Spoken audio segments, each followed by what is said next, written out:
What's going on, everyone? This is Sherry, and you are tuned into She Said What She Said, the podcast where we interview badass women in the sports world and beyond. Tonight's guests are spoilers. They are not ladies, but they are some of the fantastic coaches behind some of our awesome ladies. That's right. I have the Chicago Blitz coaches in here. And so I can see one of them running away down the screen there. This is why we're late. But you know what? He was named the coach of the year for the X League. So I think that's acceptable. But I will, so without further ado, our first coach. Again, the reason why we're late, everyone, is because of Coach Sid, X League, head coach of the year. What's going on? Giving you shit. Hey. What's going on? You know, you get coach of the year, you try to be you start trying to act big time and everything. So that's all that was. I see. He was like, y'all gotta turn wait into for a diva. me. I know. We know how you are, Sid. Thanks for coming on.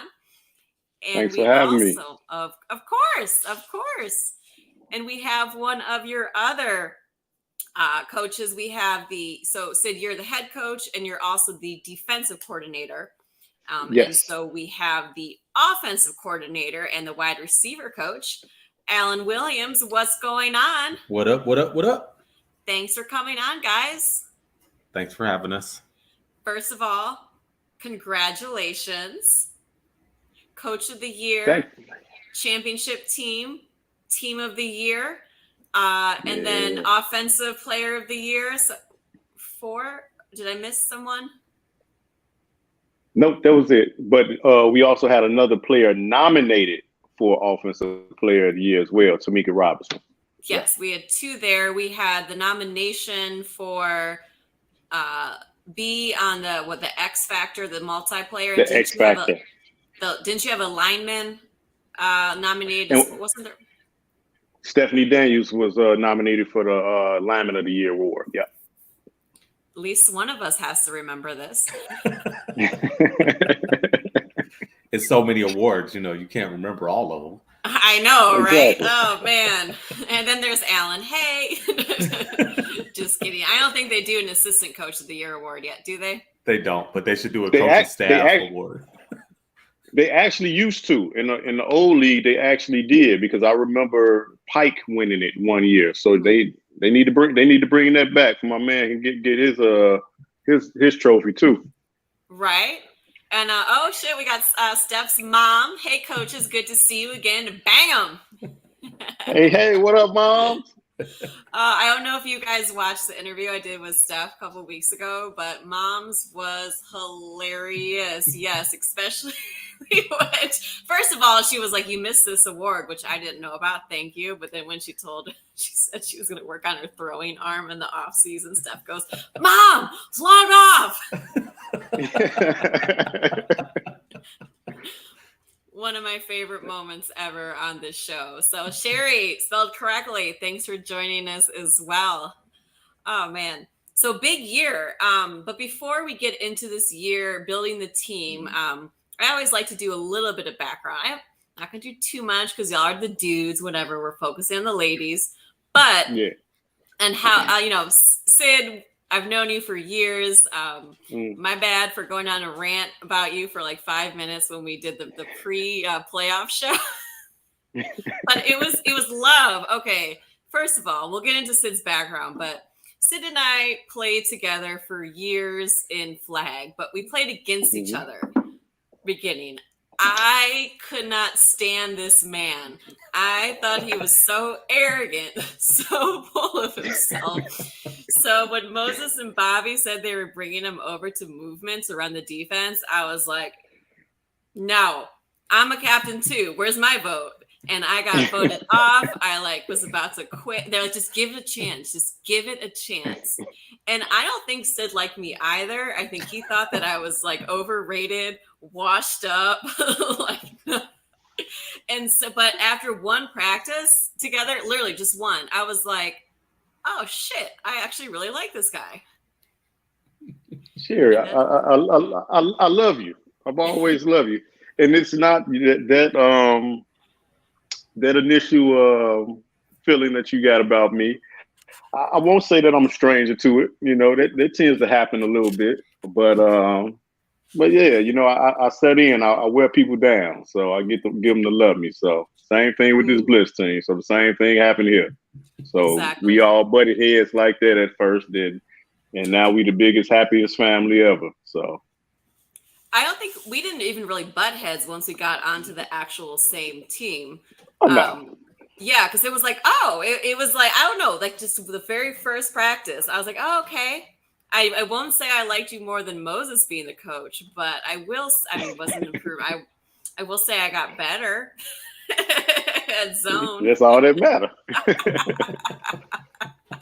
Oh, don't tell Moses to watch this little clip. But Sid, tell us a little bit about your backstory, where you're from, where you played football at, all that fun stuff. Oh, so I'm from Chicago. So I grew up half and half on the west side, and I grew up in the west suburbs as well. So I was fortunate for my grandmother to have an address out in Bellwood, and we did the old switcheroo sometimes Mm-hmm. for me to go to certain schools. So my mom used to drive me from the city out to the west suburbs, you know, to go to school. So I kind of got the best of both worlds. So.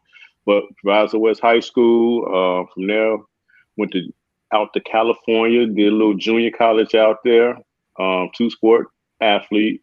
So track and football. Mm-hmm. Got a few offers out of junior college. Got some offers out of there because you know athletics in junior college in California is super big out there. Ended up going to the University of Wyoming. Stepped on campus. Whole coaching staff left. So got recruited to an 8-3 bowl team. We went 1-10 that first year there. I couldn't handle it. It was Wyoming. It was horrible. We was losing. It was cold.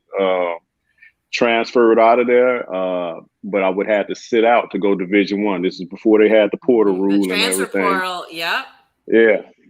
So I had to drop down. So I dropped down to a Division II level, went to Grand Valley State in Michigan, and I wish I would have went there all 4 years, even though it was a D2. So it was much better than my Division I experience, even though it's not like I didn't play D1. I was a Division I starter, but that experience and the coaching staff that I had at Grand Valley and the teammates that I had was just it was an excellent thing. So from there, went on to play 8 years of arena football. 6 technically with arena, 6 technically in arena, and 2 in indoor. So 8 years total professional, and hung it up after that and started getting into some coaching. So. Mm-hmm. And yeah. you missed one key part about Grand Valley. You played for a relatively well-known coach. Yeah. So my head coach is Coach Brian Kelly. He's currently the coach at LSU right now. He's the head coach at LSU. But what I like to brag on even more, a little bit more than Brian Kelly, was my defensive back coach, was Coach Chuck Martin. He's currently the head coach at the University of Miami, Ohio. And that gentleman, yeah, he is instrumental as far as like, you know, my learning curve and, you know, just pouring into my football aptitude, you know. So the things that he uses, and I said things, but the style that he used and some of the concepts that he used are things that are instilled to me and to this day. So I love him and his wife Dose. They really looked out for me and one of my best friends. Some of you guys know him is Lump, Melvin Estes. So when we both transferred in at the same time, we really got taken care of there at Grand Valley by Coach Martin and his wife Dosey. So I love them forever for that. So he's a real good guy, extremely good guy. Did y'all know each other before you went there? No. So, well, technically, yes. So I met him on because I was looking at the different Division IIs, and I actually met Lump because he was over at Nebraska Omaha. So I went to take a trip and look at Nebraska Omaha, and I actually met him on that trip. And I was like, he told me, don't go here. And I kind of saw what he was talking about, and I was like, well, you need to go where this other school was offering me big time money at, you know. And I was like, they got some money, so I was like, come on over here. And fortunately, and like luckily, Coach Martin actually had recruited him when he was in high school and when he went to junior college. So they already knew each other. So Coach Martin called me up and cussed me out. It's like, I thought you was coming to Grand Valley. I was like, I am. He said, what the hell are you doing in Nebraska? I said, I'm just taking my trips, Coach. I said, I'm taking my trips. He said, you coming here or not? I said, I'm coming. He said, bring that goddamn Essence with you too. He's a bad motherfucker. I said, okay, I got you.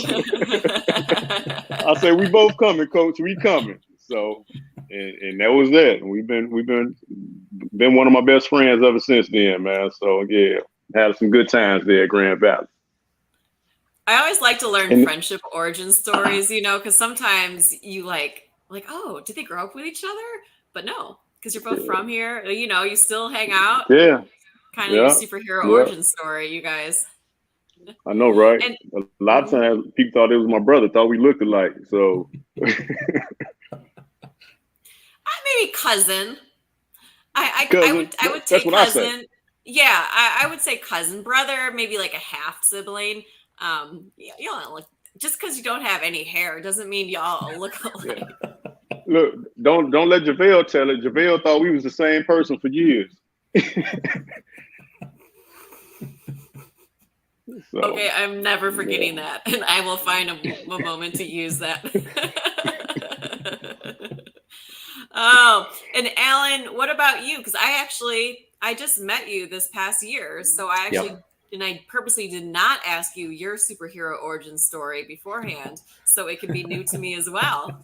Well, my story is not as exciting as Sidney's. So. That's okay. They're all exciting. So I grew up on the South Side in Hyde Park. I went to De La Salle High School. I played football there. And then I wasn't good enough to play in college. I started coaching probably like 8 years ago in youth football. And then I started coaching high school football and also trained maybe like 5-6 years now. I've been training athletes specifically in football, but all sports. And then that's how I happened upon Sia. Antoinette is one of the women I trained, and then she tried out for the Blitz. Oh, yeah, she tried out for the Blitz, and then I went to that tryout, and then I talked to Sid afterwards, and that's how I got onto the staff. Okay, it's all coming back because I remember Antoinette trading with somebody that she was raving about. It was you. It was me. It's you. It's me. Yeah. On top of that, making it even it wilder, Coach Allan always looked familiar to me. So it wasn't until we talked and kind of put it together.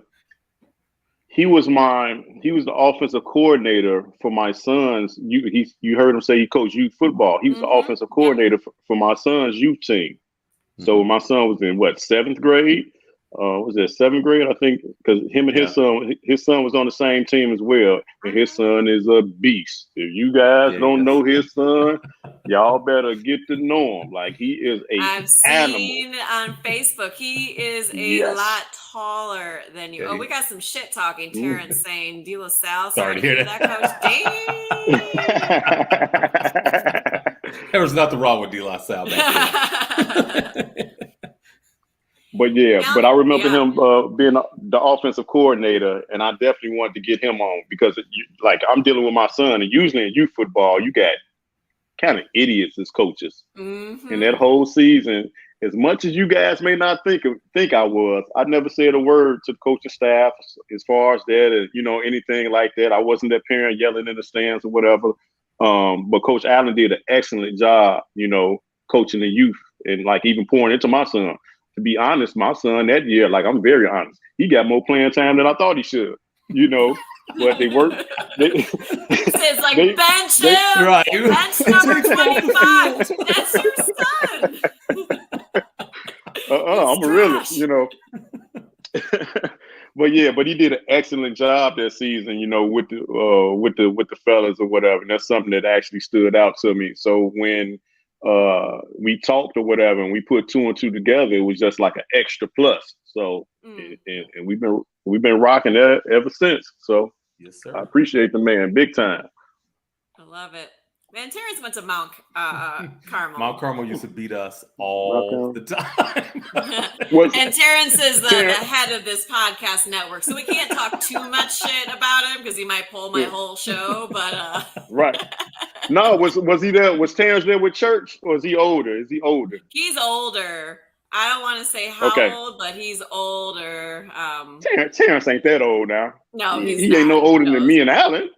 No, He said he's old. he might be around y'all age. I don't need to put everyone's like business out in the street, but church is around my age, so and Emma's coming through, best coaches ever. Woo woo! Thanks, Emma. Hey, right? That's my strong safety. Right? Exactly. Sherry is the boss. Thank you. He's 46. Okay, I'm 41. Okay, yeah. So he's a little older. Allan, how old is your son now? Deshaun is 16. 16. Yeah. Okay. He actually got recruited by Miami, Ohio. Did he? Oh. Yeah, they recruited him. They sent me some info, and when they sent it to me, I actually ignored it because I was like, I never heard of this. No. Hey, they got their facilities redone. The people, he gonna get taken care of that. He go there, he gonna get taken care of. Deshaun brought it to my attention and was like, "Did you respond to him?" I was like, "No, I never heard of a school called Miami in Ohio." I was like, "That didn't make sense." He was like, "No, I want to go there. Hit him up." I was like, "Oh, okay. Never heard of them." They're in the MAC. They're in the MAC. So it's D1. So they're in the MAC or whatever. I'm telling you, he'll get taken care of. He's gonna get taught the game right. It ain't gonna be none of that crap where you send your kid away and he getting into some BS or whatever as far as the coaching. Because this is the thing. The majority of the assistants are former teammates of mine. So, so I know those guys like Bill Breakin and Matt Yost. They're from here. Coach Martin's from here. He's an Addison Trail guy. So yeah. So make sure, that's a good landing spot now. Yeah. Sid, didn't Sunshine play at Miami of Ohio? I'm not sure. I'm not sure if he did or not. I think that's the first of me hearing it. Yeah, because he started did he start at Grand Valley State, or he started at a D2 program with one of my other buddies, and then I think Sunshine went to Miami of Ohio. My other buddy went to Ohio U. I'm pretty sure I wouldn't put money on it. I would put a small amount of money on it. How about that? I wouldn't put $1,000 on it, but I'd put like $50 on it. Well, that's what Ben Roethlisberger played at. Right. Yeah. Yeah. They're known for Allan. They're known for being a good school. One of my best friends went there, but no, they're like 45 minutes outside of Cincinnati. So really pretty area. Mm-hmm. As someone that went to a school out in the middle of nowhere, I can tell you it's a tough adjustment, but it's actually pretty good for you when you don't have all of the, the city things getting in your way. So I guess that's it. I guess he's going to Miami. I don't know. That boy got so much film. He definitely gonna have a lot of them Power Fives knocking at his door. So nice. But he got a safe spot to fall back on. With Miami, Ohio, I fully endorsed it. And for somebody who went to different schools and told you and was so happy when I finally got to Grand Valley and had that stability that school brought me there, I'm pretty sure he'll get that same at Miami. So that's a good spot. Mm-hmm. We'll keep it open. There you go. We'll keep it open. Has he heard from this school? No. Maybe soon. Reach out to somebody and tell them about him. Right? I will. Oh man. So now we know how Sid got Allan, but Sid, it's a funny story on how you first got hooked up with the Blitz, because it's not like you went and pursued this. You didn't submit a resume on Indeed.com. You fought them to not do it. I did. Why don't you share that story? Well, as you know, it used to be the Chicago Blitz and everything, and after the 2018 season, the previous coaching regime had they hung it up.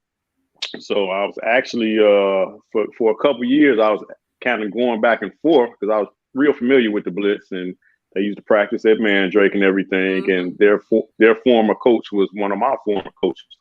So he had been trying to get me to come out to be an assistant on the team for a couple of years, and I just didn't have the time to do it. And I finally started getting that coaching itch again. And he actually ended up stepping down. So I had talked to him about coaching, and he was like, "Nah, I don't recommend whatever like that. You know, how the league's going and everything, whatever." And I didn't, and I just left it at that. So the ladies had reached out to me to coach, and I was like, "Nah, I'm good." Then, some months went by, and they got into camp and everything, and whatever guy that they had, as coach, there wasn't much with him. He finally stepped down. He stepped down and quit. He quit basically like pretty much 3 weeks before the season. So that's when I started getting calls again from a couple of the ladies, a couple of the vets. And they was like, "Sid, you got to help out. We need a coach or whatever." I'm like, "No, I'm good or whatever." And they was like, "Our season started in such and such. We don't have a coach. Come hook us up. Like, help us out." And I was like, "I'll think about it." And they was like, "Well, can we get the owner your number to call?" So I was like, "That's fine." So he gave me a call. I talked to him or whatever. And I thought about it. And the lady stayed on mainly like kind of like JaVale, I think JaVale, Deanna, and maybe even Emma. And I said, yeah. So I said, yeah. And when I said, yeah, it was a whirlwind. Like, I'm going to practices and stuff like that. And it was nothing together. It was nothing. So no offense, no defense. People didn't even have positions. Like, it was nothing done in that entire time that previous coaching staff was working with them. So here I am trying to patch together a coaching staff and, evaluate ladies. And I'm getting asked by the league, "Hey, who's your starters for the first game?" I'm like, "I don't even know names on this team outside of the people that I knew from flag football." Like, so it was just one of those things where it was like, and our first game was against our rivals, which is Atlanta. And I remember them walking into the building with they had a big stick on their shoulders, like they owned our building and everything. And I just remember the arrogance and how they played, and it's just something that stuck with me. And like, our girls we weren't prepared. At that time I had like Tamika at quarterback because she was one of the most athletic and the most cerebral at that time. So it was like we were just all out of position because we had no time to prepare. But whenever we got time to prepare, and whenever these ladies had time to put in some work, they've always made jumps and improvement. And I saw that. So even though that first season didn't turn out how we wanted it, it was an 0-4 season. And people don't really realize that. They see that we won a championship this year and everything. But they got to understand our record was the exact opposite of it than it was, in 2019. We were 0-4. And we just couldn't get it together. Like, we didn't have a quarterback. We had to play Chaz out of position, and none of that was Chaz's fault. Chaz had to play out of position. Chaz is a wide receiver on offense, but that she could throw the hell out of a ball, so it was just things to learn. Like, you even had your learning curve as far as coaching wise, you know what I'm saying? Me coaching back in 2019, the biggest thing is I had no time to explain things to women. Women naturally learn. Why is a natural question with women, and when you don't have time to explain why. So that's why one of the things we butted heads so many times, because I just need things to get done in 2019 and I couldn't explain why. Yeah. So my standpoint was just like, you have to do, So just saying do to a bunch of women without the whys, it's pretty problematic sometimes.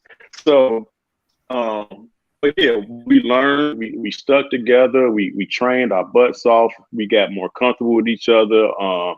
I am a better man for being able to coach these women because I've learned so much about women just in general, outside of football, So my communication skills have blossomed just from coaching women, So that's why sports are always a good microcosm of life, and you being able to learn things and apply them to real life. So I really appreciate these ladies, especially the ones that stuck it out. I have so much admiration for them, as much as they get on my goddamn on nerves and things like that. But it's mutual. It's mutual. But believe you, it's more them than me. So, but no, it's just been such a blessing to work with. And this ain't no like, okay, just because we won talk. Right. No, it's like these women have really imprinted on me, and likewise, and that's why it works, because we get each other. We spend too much time together for it to be like negativity, as the catalyst, and that's just not the case. We argue and fight like any family does, but the thing is, we're family, and we all get each other, and we're able to table differences when we need to table them. And we have a good time together. We have a great time together. I have so many people, and I have like even during the championship game. So when we were in the championship game, you had Atlanta who was practicing. We got down there on the Thursday and played on the Saturday. You had Atlanta practicing about three times before the dang on game. They were so serious and so stuff. And right then I knew we had their ass. Because I said they practicing too much. They ain't did no preparation for the game. Yep. Us, we had already did all our preparation.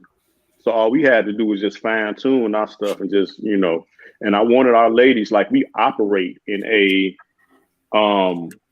place of joy, a place of laughter, a place of having a good time, So they were down there trying to be too serious, mean mug, barely speaking with, because we were in the same hotel, trying not to speak and things like that. So it was like, I'm like, nah, we got them. They too uptight. That booty too tight. We good.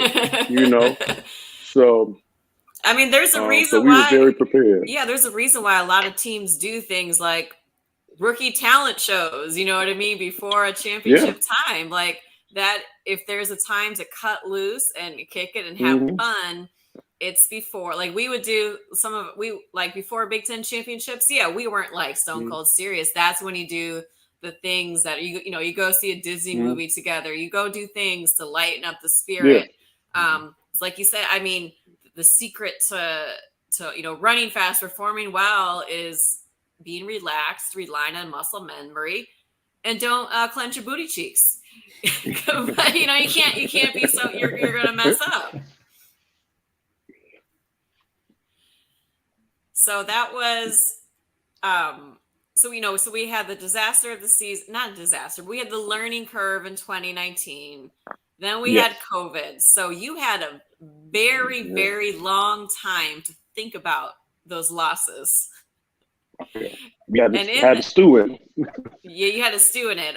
The league changed, new ownership, new name, new everything. But that also gave you time to build your coaching staff. When did you grab Allan? What year? 2020, 2021? Was it technically 2021? Yeah, technically 2021. Is that right, Coach? Yeah, technically the tryouts. No, 2020, wasn't it? No, 2020. Yeah, 2020. No, it was 2020. Yeah. Okay. It was 2020. So January of 2020, that's when that's when we had tryouts. So basically, Allan basically came on probably like maybe in February. We finally got him to come out in February and worked it out. Yeah. Yeah. And then COVID came.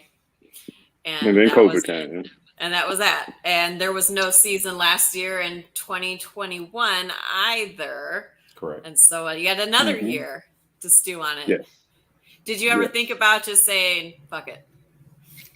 It was on the cusp. After that second cancellation of the season, and some of the ladies started to waver, like, man, what are we doing this for? And that's like after that second cancellation, it was more so like, especially some of my top ladies, they was like, we just about to do flag, like, and they started getting like a little bit more recognition in flag, when it comes to like nationwide and things of that nature, traveling more. And a wave of that wave of flag just kind of hit, especially that uptick for women in flag. So it was hard. So my thing, you have to think about it.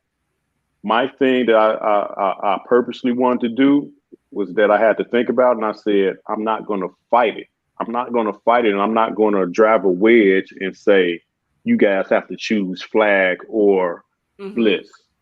Blitz. So my thing was to incorporate it. My thinking, I had to change my mentality and say, like, well, if they're playing flag someplace and traveling a little bit, that means they're getting more reps at football. It's not like we practice 5 days a week like the NFL or college and things of that nature. Well, heck, even high school, we don't practice that many days. So if they can get the extra reps, as long as they don't bring home any bad habits, and that was my thing, don't bring Mm-hmm. home no bad habits from some of these bad, horrible coaches that y'all have. So, but I just wanted them to get the reps. So with them getting the reps, it gets them more comfortable. It has them, and one of the main people, even though she didn't play for us this year, and one of the main people that showed me that vision is that she didn't do it purposely or anything. It was just me observing. Was Jocelyn Gray, JoJo. Mm-hmm. So after the 2019 season, well, during the 2019 season, I put Jocelyn at free safety. Mm-hmm. And she gradually got better at free safety.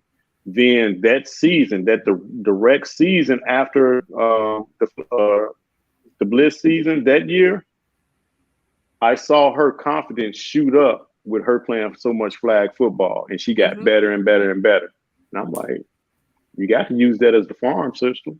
So instead of fighting it, and especially when you have teams like Atlanta, we just got ladies flag football in high school here in Illinois this year. Yep. Atlanta has had this for almost a decade, and all Really? the southern states have this. This has been a thing down in the southern states. So we're way behind. This is still basketball country up here. We're not football country. As much as we think we are and think we're not. We ain't got nothing on the South when it comes to football. Now we have individual players that come out of our towns and go do things and make big splashes. But Mm-hmm. how we go about things compared to how it is there, it's no comparison. So so I just had to use that to our advantage. So if these ladies are gonna go out and play flag football down in Florida and for nationals and things like that, just like our tryouts, I make my tryouts when it revolves around nationals. Now the Mm-hmm. pride in me and all that, the ego and pride makes me like, I want to know this is when our date should be. But I would get a low turnout and I wouldn't get the talent that I would need trying to be prideful. So you have to humble Mm-hmm. yourself. So use this flag as a catalyst. So we do our tryouts after Memorial Day, Martin Luther King birthday. Mm-hmm. Yeah, so we do that then, before we can get the ladies out, and we can let our existing ladies be able to go down to Florida, and kind of get that last hurrah of the season out of their system before they come back to us, And they So, can also recruit other ladies. they can also recruit. Yeah. Because you see a woman that can beat you. My thought is, if a woman beats me, I want her on my team because I don't want her because shit. That's how the team gets better. So, Yep. Allan, you've been coaching for years, youth sports, high school. Yes. But this is your first go around coaching women. Yes. How was that transition? Is there a transition? I mean, Sid was saying something about needing to communicate the why more. What is the differences for you? Luckily for me, I have Sid there. So like a lot of the things that I would like explain to him, Sid will pull me to the side and say, hey, you got to explain it like this. They don't run it like that. Their brain doesn't operate like this. You got to tell them like that. You got to show it this way as opposed to that way. So my learning curve was a little bit easier because he was there. If he wasn't there, then it would have been difficult. But explaining to them and explaining to 16-year-olds, it's still easier explaining it to women than the 16-year-olds. 16-year-olds, they got ADD. So it's a little harder. But Sid definitely helped me out on the learning curve for the Blitz because that was, like I said, without him, it would have been way harder for me to explain everything that I needed to explain. And I'd have got so many questions, I probably would have got frustrated. And now, do you prefer coaching women over men? I can't. Well, Not necessarily. I prefer coaching in general, so it doesn't matter to me. There you Women, go. men, kids, who cares? So it's just as long as I can coach, that's all that counts. No, like my college coach, like he's the head coach at Arkansas now, but I mean he coaches women, and all his professional athletes and coaches are women. Some guy, they're like, I don't want to deal with men, and I do sometimes think it takes a certain character, like certain type of character, to like coach high performing men, you know what I mean, more than women, because I do think you get more of that no I know it talk back, not listening from y'all's gender rather than mine. That's true. Don't be surprised now, especially with some of this success in flag football. We have some of those. You're right. Yeah, I know I'm doing those type of things, but no, it's now women. I actually personally prefer women now, just because I think it kind of goes with sometimes I tend to over explain, so it kind of goes with their we're going back to that why. So again, as long as we have the time, which we've done for the last 3 years, we had the time with COVID counseling, it's worked out. So women are excellent to coach, especially. I love seeing the huge jumps that women make. The jumps that women make are far more like men. We kind of gradually get it, and get better like that.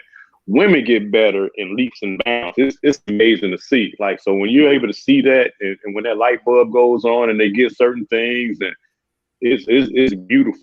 Like I explained to some of them, I'll be like, "How many years you been playing football?" And they'll say something like 3 years, and I'll be like, "Wow." I say, "I saw that, Emma." And I'll say, "Wow." I like, "You're me in 8th grade." Yeah. Like, you've been playing football for 3 years. You're me in 8th grade. When I was in 8th grade, I had 3 years in. This is your, so, and they are way more advanced than me in 8th grade. They're grown women. They can cognitively receive it better, but the way these women like retain information in such a quick time without the reps and without the ability to have some of the advantages that men have is truly amazing. So I take my hat off to them. Show this shiny head on that one. So. I mean, I will say, in my past life, in my football career, it was like, at first I was just out there, it was like, what coverage are we in? Just play man, Sherry, because all I could do is run fast. Okay. But then it was like, there were the light bulb moments when I started to actually understand certain terminologies and start to understand. And then it was like understanding zone. And for me, it was like learning offense, understanding how plays are designed, and then once I understood the offense, then as a defender, you'd be like, I see what you're doing there. But yeah, there are definitely light bulb moments when you're like brand new to the sport. But I mean, in the same sense, a lot of the women coming, into your system are like me. They were collegiate athletes, right? So we tend to be more kinesthetically aware, as it is. You have like Emma who played soccer, so she's used to having offense. Us track ladies, man, we're not that useful out there because all we did was run fast. Our skill set does not translate as well as basketball might, but that's okay. We try. With track, the biggest hurdle, see the pun on track, but the biggest hurdle is actually getting you out of that individual mindset. Because in track, it's you running your race. It's not a team sport. Yeah, y'all get points for it. Only time you're really doing some team stuff is in the relay.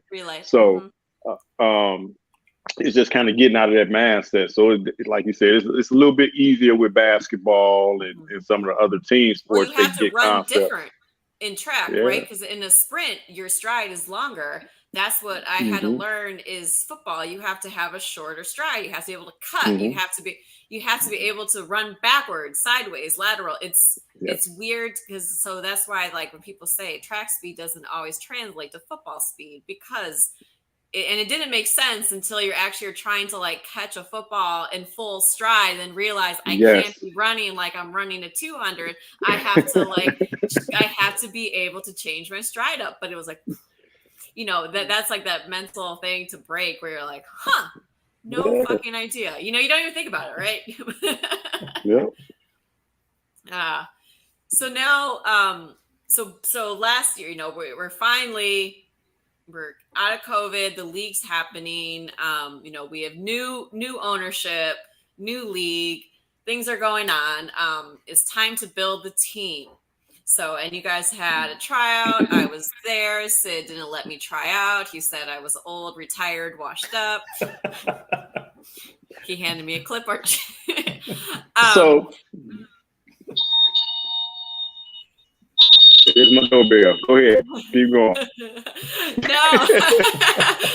No. So, but when you're there doing tryouts for a sport that a lot of women haven't played, or if they have played, they haven't played tackle, how do you just within like a 1 day, couple hour thing decide which people continue on? Like what are the things that you're looking for?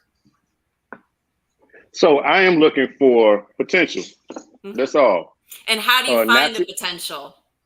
So it means I'm looking for a couple things. So I'm looking for natural athletic ability, speed, so all the kind of like cliche type of things. Natural athletic ability, speed, somebody who has something that maybe stands out. Maybe they have good hands. Maybe they just have good agility. They have great size. Or maybe I see somebody that may have a little bit of grit in them. So I'm just getting those things to bring them in to try to see, for we can further evaluate. So when we're pulling somebody from a trial, it's just something that we're trying to look for. We can further, evaluate and basically just not leave any stones unturned. A lot of the times, like you don't get that value out of trials. Now, out of the people that come, like you bring in, let's say if just throwing out a number, 50 people show up for a trial. And I end up keeping 15 of the ladies, because a lot of people come out and they think it's a joke, like I have people in my inbox all the time messaging me and things like that because they see the good things, they see the fun things that are on social media, and they think this is all about fun. They don't take it serious, So they either inbox me because it's people that I've brought in during the year, during different years, not necessarily this year. But there's people that I brought in like during the year, during other years, and because they reached out to me and they think it's a joke. And they come out here and I'm like, no, leave because my ladies will kill you. Like not saying it like that, but like they will. They're so advanced now. Like you have to have your stuff together. So and you can't get hurt in football or hurt somebody when you're like half-assing it and things of that nature. But we look for those attributes. Then from those attributes, it's now, can we develop them? How quick do they take to development? And I'm not saying that we get it that we get it right. It may be somebody that I turned down that maybe actually have potential. I say maybe. I don't think so, but I say maybe because I keep them around because I really don't cut ladies. Right. You're able to stay around with me as long as you're able to put in the work. So if you want to put in the work and you want to do some things, and that's why our numbers are so strong. So each year it's getting harder and harder for ladies to make the roster because we're just stacking talent on top of talent, But what it does, it keeps those veterans, it keeps them from getting complacent, because we have rookies that are constantly pushing and jumping at the bit. So you see a lot of roster changes and things like that. So, and it just makes you have to put in that work to be able to get it. Like there are some ladies that I'm going to acknowledge them by name, that they have that. Now it's something that I've told them as a team and individually that they have the talent and they probably would be starting and definitely on the roster on the league's other teams. But there are ladies like Kamaria Massey, Cam. There are ladies like great, excellent hands. Yeah, ladies like Gabby Rahman. You know what I'm saying? There are ladies, there are ladies like Brooke Butler. and Tasia Sloss, and like all these ladies, and I know I'm forgetting them. I just can't say everybody, but these ladies have made so big of jumps, and they've done exactly what they need to do to play. It's just the fact that they have a little bit better talent ahead of them with a little bit more experience because they have some years. But it's not nothing that they did wrong. It's just the fact that we're such a stacked team. That's why we're a championship team. And we're a championship team because we had those same ladies that I was naming and more. We had them giving us looks as the other team the whole year. Right. So as they're giving us looks, they're getting better in practice. So everybody, we say scout team and things like that, but really for us, that's why the hell we were team of the year, because of our scout team. Yeah. It wasn't because of the 20. It wasn't because of the 20 that made the roster. It was because of that goddamn on scout team that kept giving us those looks. And we're at practice getting better, in shape, and some of them were upset. Yeah, you upset if you're not playing to get on the roster. But we had real conversations. So not one lady can say that I was a coach and I'm a coach that BS's them around, or doesn't give the real, or doesn't plays favorites. No, it's about you producing. It's about you producing what's best for the team. And every woman to a woman can say that down to the core, man. No, he did it. He did it the right way. I may not like it, but he did it the right way. So, but I definitely got to show those ladies some love, the Bobos, the Gabbies, and things of that nature, and it's going to get harder. It's going to get harder next year. It's going to get harder. It is. It's going to get harder because Antoinette's coming back. Yes, she is. That's my girl. Yeah. And she's a beast. Yes. Yeah. Antoinette is coming back. You're going to have Gabby Loreno is going to be at 100%. So she's going to be back in the mix, So you got people like that coming back, and guess what? At trials, it's probably going to be like another at least 5 women that are going to be real solid that we're going to keep, So the competition is a good thing. It's one of those good problems to have, but it's hard. Like when I have to make those roster decisions, and us coaches go over the rosters and things of that nature, it is extremely hard, and it's heartbreaking sometimes to have to look at the faces when I'm giving a roster or say who's dressing for a game. And I know people have put in the work and things of that nature. So again, a good problem to have, but it doesn't make it easier, But I love those women, and I love what they bring to the table. So I tell them that, and I'm gonna tell it again. I'm gonna tell it on this podcast. Because these women have been phenomenal, even though they haven't been able to dress, or they may not get the some of the accolades that some of the other players do. But they've been great. Couldn't done anything without them. So absolutely. So Allan, I'm just gonna ask this question to you, just because we know Sid talks a lot, and that's fine. That's why I love Sid, but we gotta give Allan some speaking time. So wide receiver, right? You have Tamika, who's one of the best, right? You have Labrinthia, one of the best two-way players. What is it that's making you, because you only had 2 regular season games, right? 2, 1 and 2. So, and this is kind of to the all positions, but again, I'm going to ask this question to you, but do you feel more pressure for getting it correct with less games, or is it just the same? For example, you have Fallon, a rookie. Obviously, she scores some touchdowns, amazing player. But do you ever is there more pressure with only having those 2 games and then playoffs? So on the actual wide receivers, I don't think it's pressure, just because I tell Tamika this all the time. She's like a Hall of Famer. So it's natural for her to come out there and do her job. Labrinthia, another one, she's on the national stage for flag football. She almost won an award here. It's natural for them. So for them, it's easy. I don't have to worry that they're going to run their route correctly or catch the ball. That's simple for them. The other people like Fallon's a rookie. So trying to get Fallon's emotions in line with how the game is going to go is a little bit harder than having to worry about the vets. The vets have been there. They've done that. Right. And then it is kind of which, when you're bringing in a rookie, right? Yeah. You can only dress 20. Mm-hmm.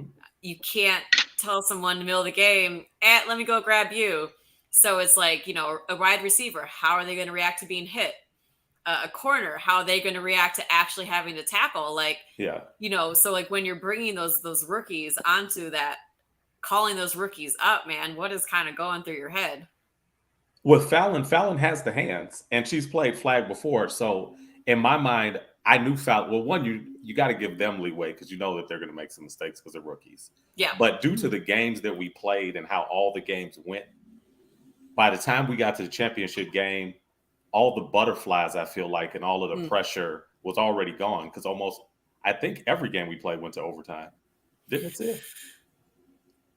The two games, Seattle was overtime. No, it was just the first one. The other one, Atlanta was overtime. The other one, I think, was just down to the final second. I think. Yeah. But even saying you got the butterflies out, you only had 2 games to get the butterflies out, and if you had lost one of those games, would you still feel as confident today as you would have before? I would feel confident. Like after winning that first game in overtime and seeing how Stephanie, who blew my mind this season with how good she was and how she commanded the offense and took over leadership and all of that. After seeing that, I was good and I knew that we were going to be fine. Like when you have leaders like that in the huddle, the rookies have somebody who they could talk to because they won't always feel comfortable talking to us because we're coaches. Right. So they have somebody who they could talk to, and I know that person is going to lead them in the right direction. They're going to calm them down. If they miss a pass, even though, me and Sid are probably yelling on the sideline, they're going to tell them when they get back to the huddle, hey, don't worry about it, shake it off. I'll throw you the ball again and just make it up, catch the next one. Yeah. So like when you got leaders like that on the field, it makes everything way easier. And like Sid said, because we're like one big family, everything becomes easier then too. Because even in the pregame, when we're all behind the scenes, they're all together in their own room, in their own locker room, hyping each other up, talking to each other, calming each other down, making sure everybody knows everything. And then we're off in our own zone. Coaches are doing our thing too. So it's easier when you have people like Tamika Labrenthia, Stephanie, who stepped up, the other Stephanie Daniels on the line, like, right. When you got D out there who is like Mama Bear, like it makes everything way easier. Coach SB. Shut up, Javelle. I don't even know what it means, but I'm sure it's an inside joke. Yeah. So I was like, yep, we're putting that one up. Right. And then you have someone like Javelle, right? Who's been. Well, I was saying, Javelle, she's another one. Tackle. Yeah, she's another one. And her and Benita, who was a rookie this season, that's they right. talked Benita to each was other, a rookie. And Javelle got to help lead her and show her what you shouldn't do when you run into the holes, all of that stuff. Like, it's all of that. Having all of the vets on the team is very helpful in itself.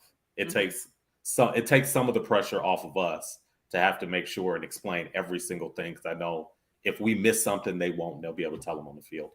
Okay. So we had made the team, right? I mean, like making the band, we had made the team, getting up, getting excited for the new league. The schedule comes out. It's 2 games, and the games are in Rockford. No one quit. I remember when I literally pulled up the schedule, and I was like, where's the rest? I was like, did I keep scrolling? Thoughts that you guys had? Did you guys think of quitting? Did you think, fuck this? Like, what were the thoughts when you saw two games and Rockford? When I saw the 2 games, the first thought in my mind was, we better win both games. That was my first thought. I was like, we don't have a lot of games. We better win both. And then when I saw Rockford, I was like, my first thought was, that's not Chicago. So not quite sure why it's in Rockford. I was like, but, we'll go with the flow. I follow Sid to the end. So wherever he goes, I'm going. So let's do it. For me, it was, I just went into straight damage control mode. So I knew how the ladies were going to take it, and I just wanted to like minimize the damage. So I just wanted to get ahead of it. It was just me calling the leaders of the team, even knowing that they were going to be pissed. Like, hey, look, we can't have this. We can't have everybody pissed off that it's only 2 games and things of that nature. And when it was Rockford, it's just putting that little spin on it, looking at the positives. Well, at least we have Stephanie and Emma that are from Rockford, Right. and that gives us some solace. But this team was given bullshit the whole season. I'm just gonna say it. Bullshit with every situation, travel, where we played, everything. And they took it all. So that's what we turned our mentality. It was Chicago against everybody, Chicago against the world, and they did such a phenomenal job. These women did things that I couldn't do as a player. I could not have done it as a player. I could not. They don't understand. Me, I could not have flew out to Seattle on a 4.5-hour flight and got off the plane at 11:30 and be playing a 3 p.m. game. I could not have done it. No, I couldn't have done it either. In a playoff game. In a playoff game that was in somebody else's home arena, Against the team you just played. A team we just played who are the defending champs. So that you just I barely couldn't have beat done the it. first time. So the stuff that these women muster up and put out and what they've given me as a coach, I'm forever grateful. So yeah. So that playoff game against Seattle as a spectator, right? Because we had it, we streamed it on Moses's big screen. We're watching it, first of all, I almost had a heart attack. I mean, going to the very, are you fucking kidding me? I cursed so many times. I mean, when Labyrinthia caught that, but I was just, it was madness. It was mayhem. Everything of that game was just very high stress as a fan, just sitting there. Yeah. But one thing that really stuck out to me, first of all, I'm a big fan of how the X League did their coverage, as far as having the fan pass, as far as having the announcers. It was like a really good experience as a fan. And I think it's a great thing for them to build on. But one of the things that stuck to me the most was when they were showing the halftime locker rooms. Sid, did you see this? Did you hear this? Did anyone point this out to you? No, maybe not. The Seattle locker room was their coach cursing a storm at them, yelling at them. Nothing productive was being said. It was an older white man yelling at a bunch of women, calling them all types of names. Just watching it, you're like, to me, I was like, that wasn't motivating. Then they go to your locker room. It's calm. It's cool. It's Sid on an iPad explaining plays to women, talking about very specifics. And to me, it was just such a juxtaposition of kind of the old school way of coaching. I'm just going to yell, I'm just going to curse. And the new school way of coaching, which is actually fucking coach. And so for me, it was great to kind of see. It made me very proud of you guys, of just seeing one just being like a big turnoff, right? You don't want to see that. And then seeing you guys actually being coaches and you weren't doing any rah-rah, like we're going to kill, it was just more of like, this is the plays we're going to run. This is what the film is. And that was really cool to see you guys. So both of you with your whole staff, appreciate to see that. Yeah, it was great, man. And a lot has to go to the coach. Again, the preparation that we put in before the game. Then because we get that work in, but the biggest thing, and again, the biggest thing, I got the Coach of the Year award, but I don't get it without the assistant coaches. So like each game, Coach Allan has dialed up he's dialed up either the game winning play or the game winning big play to put us in position to win the game. That's right. That is you, Allan. That is Jesus. Yeah. Each game. So it's able to have eyes that I trust. And one of the things that Coach Allan said, even after the first game, he said, it's a damn relief. I actually got a head coach that listened to me, that, you know what I'm saying? To understand. Because to a T, Like that play that big play that Labyrinthia got in game one, Coach Allan. That big play that Labyrinthia got in the championship game right before the half to put us in position to score, Coach Allan. So he's dialed up all these big plays, and we have those different set of eyes to see the game from a perspective that I can't see it in. I can't see everything as a head coach. So for me to be able to delegate, and that's hard for me because I'm used to controlling things. Hell, I'm an only child, all that shit. Yeah. You don't say.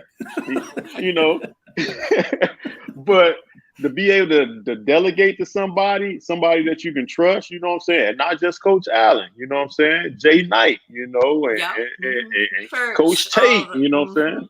So church, so being able to have these guys that see the game and able to do things has been a true blessing. Like they great, man. So it's like it's a total team effort. Like that's why we're so close, and that's why it feels so good because we put in the work. We came together as a team, and just everything worked out. So everything I won't get too religious on this or whatever. But I gotta tell the truth, like I really felt the anointing on this team. I really felt it probably after that Seattle home, that when we played Seattle at home, I just started to feel an anointing about this team and where it was going. Like this team was destined to do some things, and like we were doing it the right way. That all the things that we put in and just how we were moving together as a unit, that we were moving the right way. So I really felt. Now I know God don't determine games and things like that, and that's not what we ask for. But one of the prayers that we say before the games is, God, let us be the best versions of ourselves so we can give you the glory. And that happened. It really happened. We included him, and he let us be us to our best versions of ourselves, and the results of that was us winning the championship. So. Yeah, these ladies deserve a lot on how they carried themselves this season and what they overcame. Allan, how do you pick the game-winning play? I mean, honestly, what goes through your mind? I mean, do you even think this is for it if we don't win? I look at the defenses being played, and normally because I'm watching the defense that they're playing each quarter, we make our adjustments. My mind just pops up with the play. On my phone, I have over 200 plays that I've just drawn up. Like I might sit up one day and just draw plays, and it's just something that pops into my mind. And luckily, I have Sid who actually listens to what I'm saying. As long as I can show it to him, then that he listens to what I say, and he'll we'll call it. Yeah, that game tying play with Labyrinthia is. It was perfect. You know what I mean? It was the perfect. It was the perfect call, and then the winning play on the extra point. I mean, I guess maybe that was a little bit more predictable, but I mean, still. But then it's like, if it isn't too predictable, then what do you do? You're like, it's obvious, right? They're gonna do this. Well, should I do that? Yeah, but that goes to the ladies being able to execute the plays too. Also true.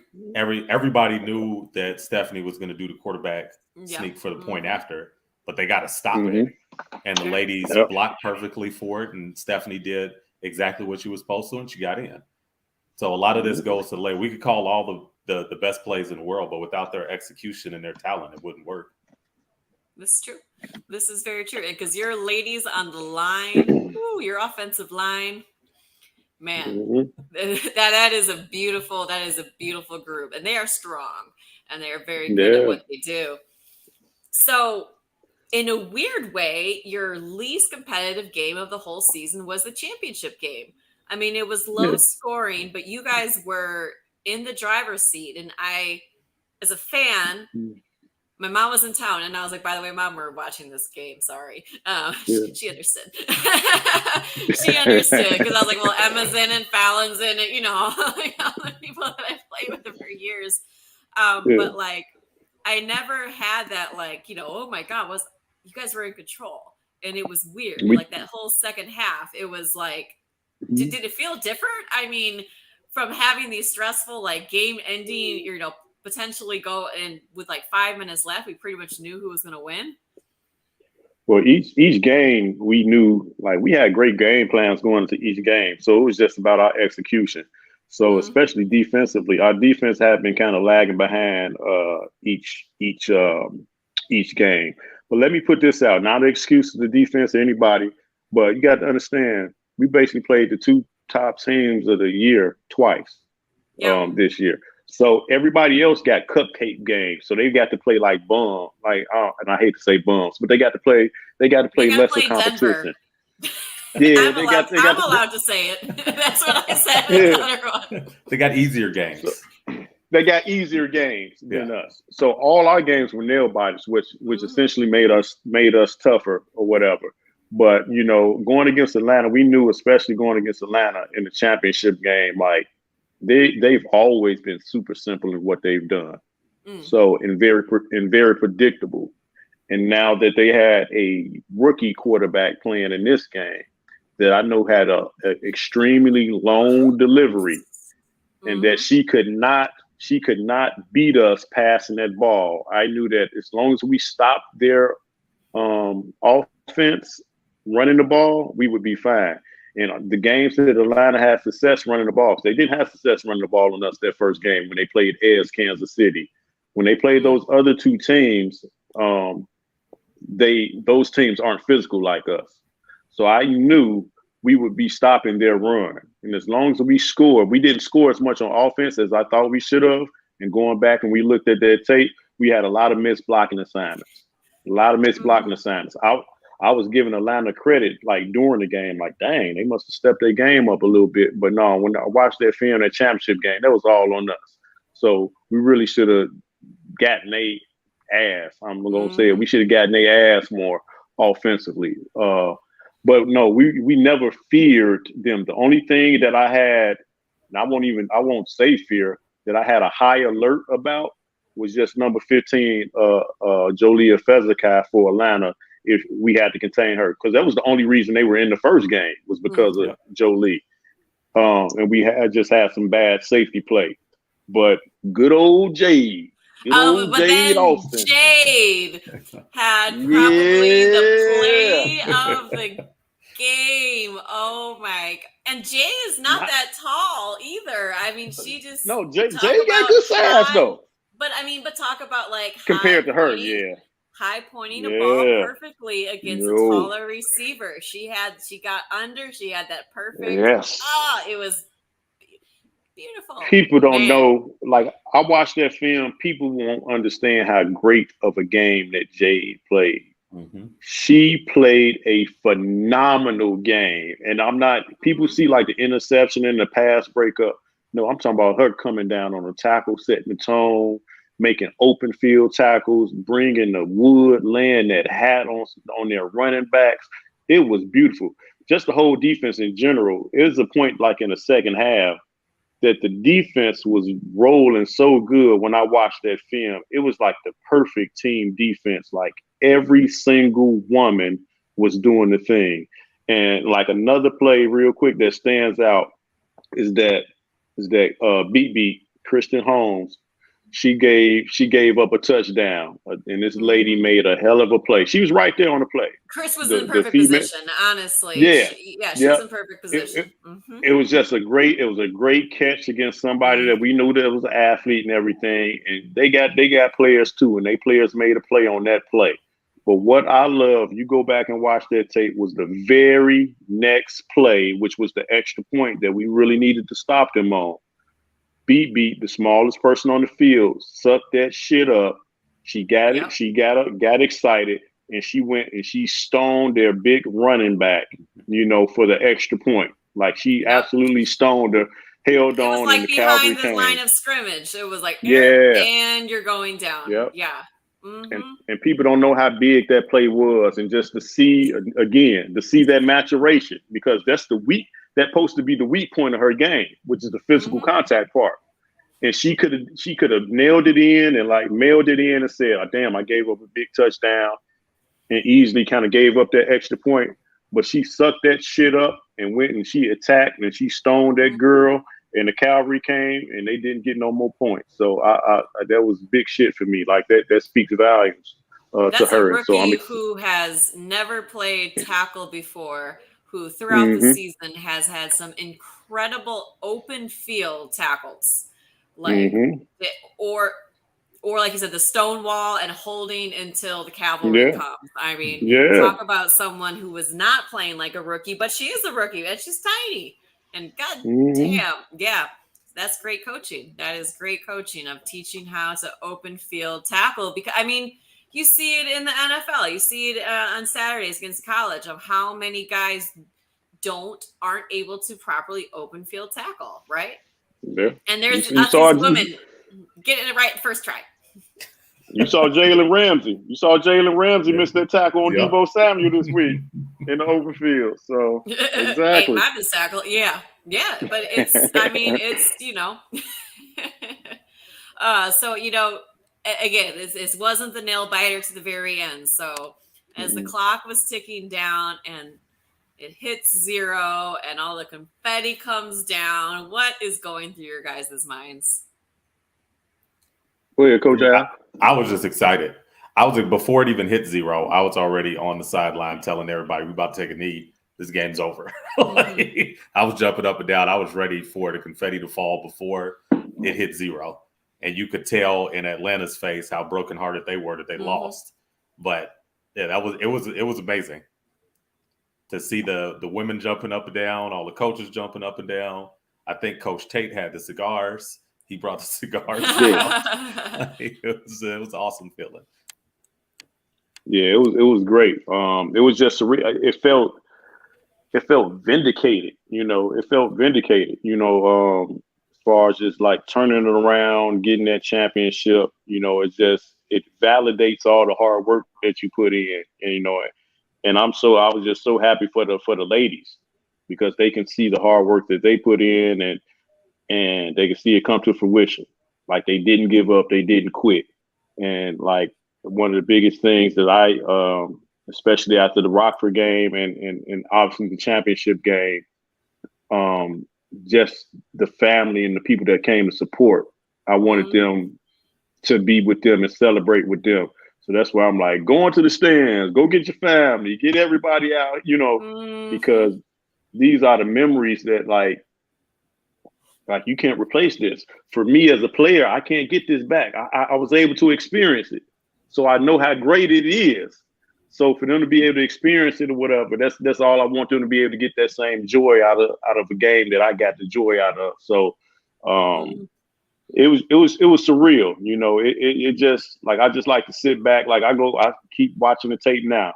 And when that confetti get to going and they making angels in the confetti, snow angels in the confetti and stuff like that, just to see how happy they are, that brings me joy to see how happy they are and to look at the pictures with Mama Sharon and everybody, So it's just like, it's all love. So to see that is well worth it. Those ladies worked their butt off for us, so they deserve that moment. So that's what I like the best out of it. There's something about a team win, right? I mean, even coming from the world from track, right? I have a Big Ten gold medal and I have a Big Ten team championship ring. That ring was more of an, winning as a team. I didn't win any medals at that meet, but there was something about doing as a team. And I've had some really high caliber women track athletes on this show, women that have like world championship medals, types top.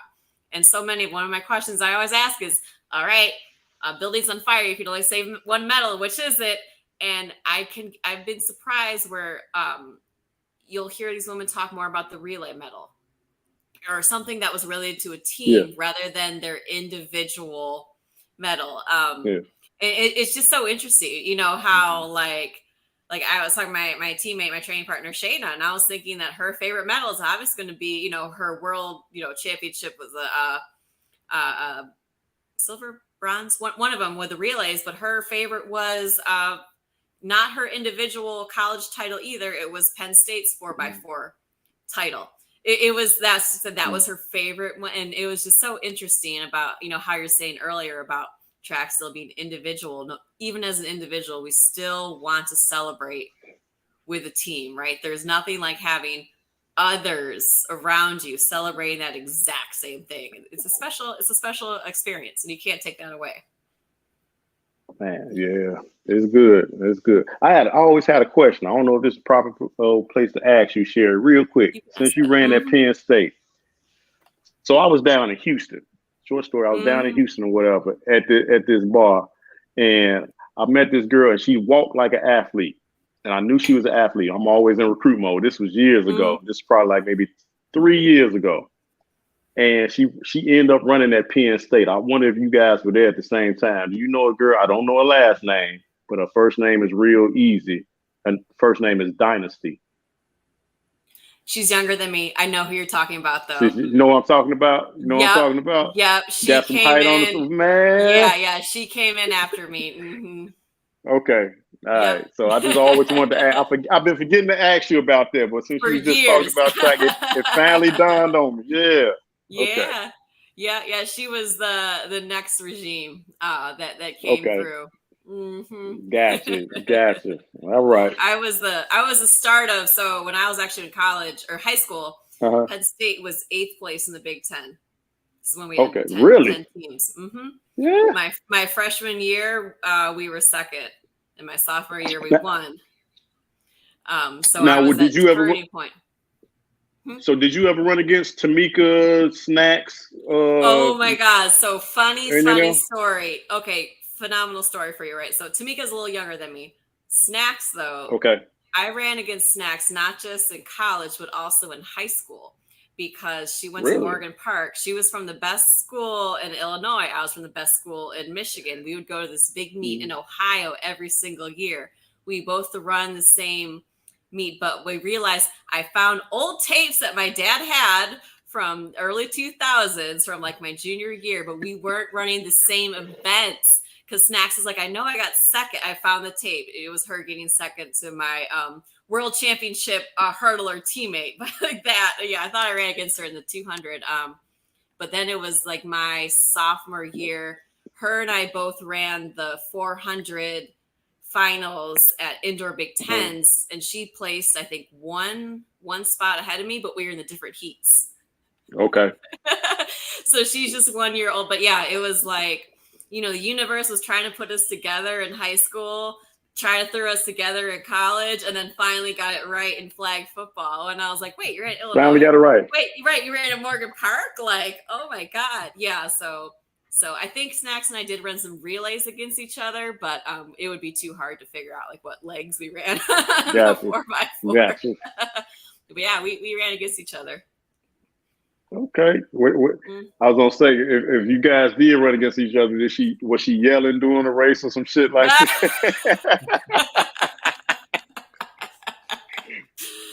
Well, she's not running during the race. Maybe after. Cut somebody out on the baton exchange. Do you remember that picture? Do you remember that one picture of me and Snacks? And she was just yelling like yelling, and I got like this helpless look on my face, and she's on the sideline yelling. Oh my God. When I had her on this show, I almost used that as one of her promo pictures, but I was like, that's just mean. I was going to do like her old college picture with a little one of that in the corner, but I did use the dejected Snacks one where Bobby done fucked up and we lost. And she got to see this, man. I hope she watching right. She got to see this. I know she ain't watching because she would have commented by now. No, she's not. She's been working nights. That's why she hasn't been. Yeah. But Coach Allan, this picture is classic, man. Like, we gotta find it. We'll find it. People be thinking I'm vicious and I'm loud. No, man. Snacks. Hey, this girl. Hey, and she this big, Coach Allan. But she has the biggest voice, and she's like a damn lioness, man. But she is yelling at the top of her lungs on the sideline, veins popping out her neck, arms looking swole like this. And I'm just sitting back looking like a fool in the background. Oh my God, I'm going to find that tonight and we will send that one to you, Allan, because it is everything. And this is one of my best friends in the whole wide world. That's when I'm like, that girl is crazy. I love her. But again, one of the ones like you love, like you bump heads, but you end up being, in love with the person, and the personality. So yeah. Man, that's team sports for you. There you go. So, gentlemen, as we wrap up, right? It's you hate to ask this because it's like you're celebrating your win, you're on top of the world, but guys, what's next? How are we preparing for 2023? We reloading. We not rebuilding. We gonna let the ladies have their time, then we'll bring it back. We'll start to bring it back toward the end of the year, and beginning of 2023, and get things back rolling. So yeah, that's all. Just we got some ladies that need to take care of some surgeries and things like that in the off season to knock it out. We need to get some ladies back in shape from having beautiful babies, Antoinette with the twins, we putting it out there. But besides that, we just gonna get it going, Coach Al, what you got? Well, the ladies are doing LSD, so they're doing flag football. So that'll still keep them sharp probably through November. And I'm pretty sure some of them is not going to take a break and they're going to do indoor. Then you got nationals in January. So I think we'll be pretty good going into the next season. Yeah. Anything you guys are doing, on the personal, professional level to make yourselves better coaches? Yeah, resting. I'm tired.